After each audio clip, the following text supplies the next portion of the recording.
Ekspresi santai AKP Dadang Iskandar setelah dijatuhi pasal berlapis usai tembak mati AKP Ulir Rianto Ansar.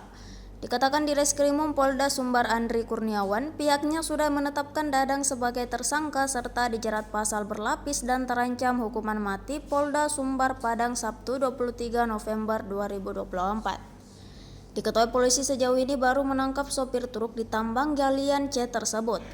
Penyidik berkomitmen untuk terus mengumpulkan bukti dan keterangan ahli guna mengungkap lebih jauh keterlibatan pihak lain dalam kasus penembakan ini. Polda Sumbar juga masih mendalami siapa sosok bos pemilik tambang galian C yang diduga di-backing oleh tersangka.